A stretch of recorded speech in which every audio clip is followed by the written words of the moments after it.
Hi everybody, this is Jessica Carrier with the Joe Davis Conservation Foundation. Thank you again for joining us for another Facebook Live event. We're here at Horseshoe Mound this morning. Today's Facebook Live event is sponsored by Gabby's Gifts in Galena, Illinois. Gabby's has generously donated a 48-hour deep-freeze citronella candle for today's raffle item.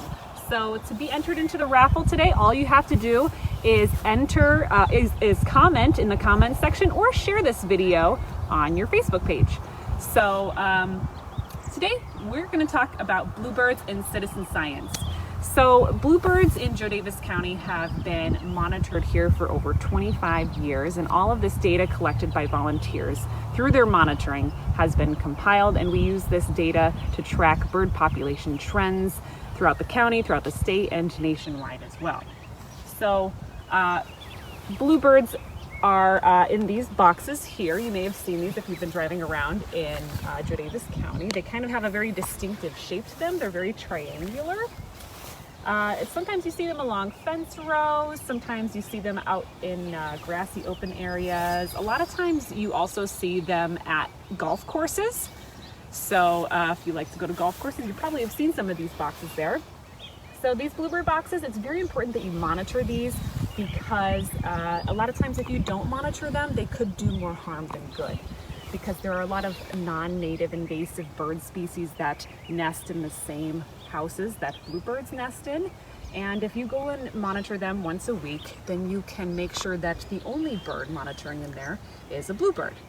So if you have a nest nearby in your yard, or maybe in a neighbor's fence line, maybe you could ask them if you could monitor their nest box. So the design of the bluebird box is specific. It's called a Peterson nest box. It looks kind of triangular. It has a very sloped roof and a sloped and a declining front. And on the front here you have a predator guard. So this slope on the top is at this angle in order to prohibit the predators like raccoons or opossums from hanging on as they try to reach inside the nest. And then this predator guard is an extra barrier when that little raccoon, or sometimes cats as well, they try to get into this nest to try to get at the eggs or hatchlings. So this design, this Peterson nest box, is one that we have found works the best in Joe Davis County, and so that's why you see so many of them here. So if you're looking for plans on how to build these, you can find this at the, here it is, the www.nabluebirdsociety.org. This is the North American Bluebird Society. There's a lot of information here on how to build these bluebird boxes and how to monitor the nest boxes, and what are the common predators of the nest boxes, and a lot of great information here at the North American Bluebird Society.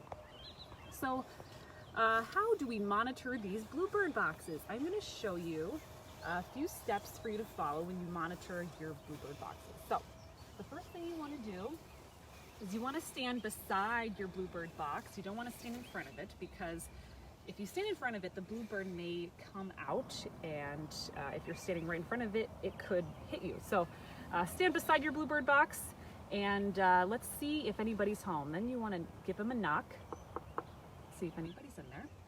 And then right over here, there's a nail that kind of holds the door in place. Remove that little nail and slowly open the nest box. And let's see what's in here.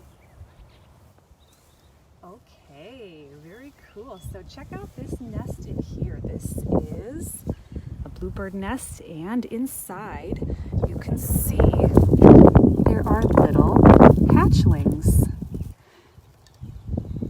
Little hatchlings in there. Very cool. So I can see, let's see, how many do we have? I know last week we had 5 eggs, and I don't want to disturb them too much right now, but I see at least 4 little hatchlings in there, and they're just starting to get their feathers. So that's a good sign. So we know this is a bluebird box because of the nest. Sometimes the hatchlings look very similar to each other, but we know it's a bluebird species because of the way that the nest is built. You can see it's made out of this grassy material, and it's nice and neat. There is a lot of other birds that use these same boxes that their nests will look completely different. If you see a bunch of twigs in there, that's probably a wren. So there's a lot of information on that North American Bluebird Society website on what the nests look like for different species. So then you want to close your door after you check Jessie, on that. It's kind of interesting that bluebirds are very people friendly, and by looking like this, but not for a long period of time, Yes. but just a quick look, when you're monitoring, it's perfectly all right. They don't mind. You'll find that they're people friendly. Yes, So yes.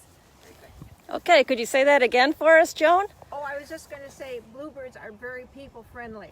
And of course, we're very friendly to them. It makes a very nice relationship. I think that's why people like bluebirds so much. So you're not disturbing them when... You're not disturbing them if you're reasonable. You know, holding a camera to it, maybe stretching it just a wee bit, but you know, we can do that. But yeah, we want to be careful. Okay, thank you. So after you check on your Bluebird box, then you can fill out your spreadsheet. And Joan, do you happen to have a spreadsheet here with you? There's a little information that you want to capture. So first of all, was the nest box, here we go. Okay, so here's our spreadsheet. And so first of all, after you fill in how many hours and the date, is there a nest present, yes or no? And in this one, we would mark yes, there was a nest. And what species of bird? So BB stands for bluebird, TS stands for tree swallow. So this was a bluebird nest. And then how many eggs? Well, I didn't see any eggs, so I would put 0 there. And then how many hatchling or date of hatch? Well, it takes about, how long does it take? I always go by 14 days. Even Okay. though 14 days may be inaccurate, it may be 15 or 16, but 14. People can remember that 14 days to hatch, 14 days to fledge. Could be different, but that at least gives you an idea of So what you about should be looking for. And then we have our number of nestlings. So in there, I counted at least 4, but there is probably 5, could be 5, since I saw 5 eggs in there a couple weeks ago. So at least 4 nestlings, and then an estimated fledge date. So if you go out and monitor every week, this would help you kind of gauge your estimated fledge date, estimated hatch date, based on that 14-day incubation period. A monitor should go out every week. Every because week, yep. Things happen. Yes. Things happen with cats, with raccoons, with house sparrows and wrens. And it's your job to keep that ready for the bluebirds, not for other species. So, though tree swallows are fine. If you find a tree swallow in your nest, we like that too. Chickadees are fine too.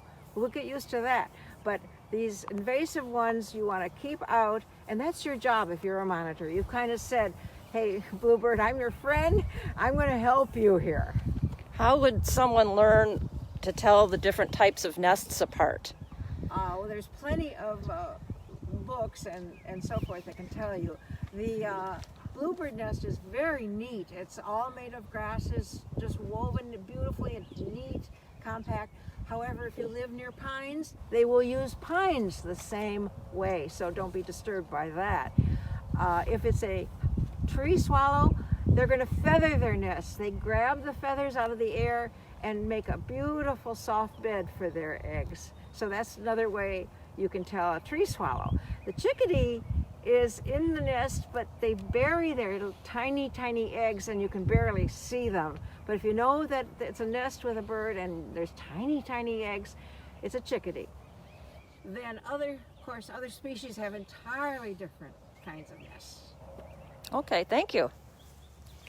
So this is a lot of fun to do with a lot of kids as well. If you have grandkids or if you're at home with your kids right now and looking for some way to continue your education at home, this is something that you can do with them outdoors. It's a hands-on, project-based learning experience. Go out and monitor some bluebird boxes. If you don't have any in your own yard or in your neighbor's yard, we're looking for help monitoring our bluebird boxes here at Horseshoe Mound and Casper Bluff. I know that we are looking for some new bluebird monitors to help share the monitoring tasks even at some golf courses, or I could set you up with a mentor to show you around somebody's private Bluebird boxes that they might need some help with. So if you're interested in becoming a Bluebird monitor, you can email us at info@jdcf.org. We have a couple events throughout the year as well, where we all kind of get together and look at the data that we've collected and talk about, okay, what were the problems that we had with the Bluebirds throughout the year. So it's a really great way to stay connected and stay aware of just the environment around you. It's a great way to get outside and just a reason to watch the seasons change. It's a great thing to do with kids. So if you're interested in Bluebird monitoring, just send us an email at info@jdcf.org.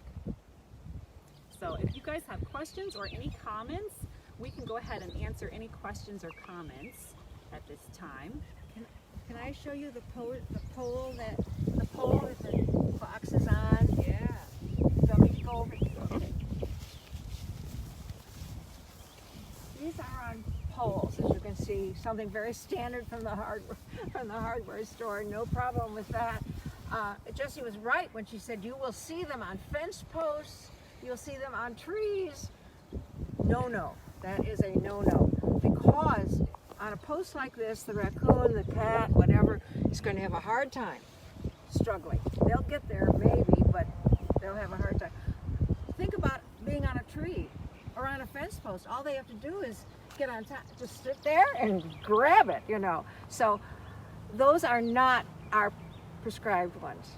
I used to go around and tell people that, but I couldn't be the police for the whole Joe Davis County. So what if you have, like, sometimes you see these fence posts, like a wooden fence post with a metal guard, like you see to keep squirrels away. Do those work? I would just say this is what you should do if okay. you're installing boxes, and they should be in a wide open area, as this is, grassy, trees around, because the bluebird, when it fledges, will fly to a tree first, and so there has to be something nearby. Not a lot of trees, not a woods necessarily. Don't put it on the edge of a woods, because that's another species. That will be where wrens will really have a hot time. So, but the golf course is great. Your yards are great if they're kind of expansive. This is fabulous this way with all the grasses around it. The bluebird eats from the ground, so it will dive to the ground, and that's why it needs all these grasses, for all the bugs and all the worms and everything they can find in the grasses. The tree swallow flies in the air, so there's not even any competition between those two. They will get their bugs in the air. So it's all very interesting to find out how these different species operate. Okay, so I'm going to recap in case people had a hard time hearing.